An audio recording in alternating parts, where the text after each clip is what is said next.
C'est un rituel dont ils avaient perdu l'habitude. Les membres du centre reprennent les séminaires petit à petit, dans une ambiance chaleureuse.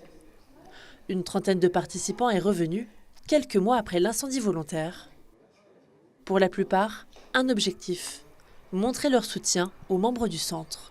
C'est un lieu qui est empreint de toute son histoire et c'est encore une couche, une strate que l'on rajoute à son histoire qui est déjà pas neutre. Et voilà, c'est très touchant et impressionnant. Après la séance de méditation, place à la restauration. Habituellement, les repas avaient lieu dans cette grande chartreuse, une bâtisse du XVIIe siècle. Ravagée par les flammes, elle est actuellement en travaux.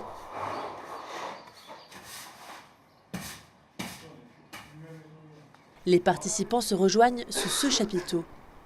2 membres d'une association préparent les repas. Un véritable challenge pour ceux qui devraient servir près de 200 personnes tout au long de l'été. C'est une sacrée expérience, ouais, parce que voilà, on n'a jamais monté une cuisine sur si long terme, on a fait surtout des gros événements avec beaucoup de monde. Et voilà, et on est content d'être là. Avant l'installation de ces chapiteaux, les membres du centre avaient trouvé refuge dans cet endroit, un lieu chargé d'histoire.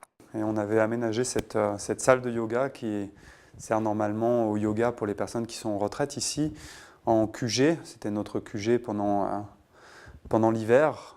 Donc c'est là où on mangeait, c'était notre salle également où on prenait les repas en commun, où on faisait nos réunions. C'est un lieu qui est chargé de bons souvenirs.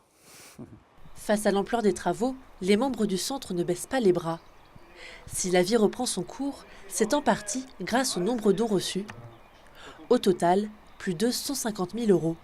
Depuis un certain temps, on est moins touché ou affecté quand on voit ce bâtiment, notamment en voyant que la reconstruction et du coup les travaux de déblaiement reprennent. Nous, ça nous permet aussi d'envisager l'avenir. Le montant global des travaux n'a toujours pas été chiffré par les assurances. Les membres du centre espèrent pouvoir réinvestir les lieux avant l'hiver prochain.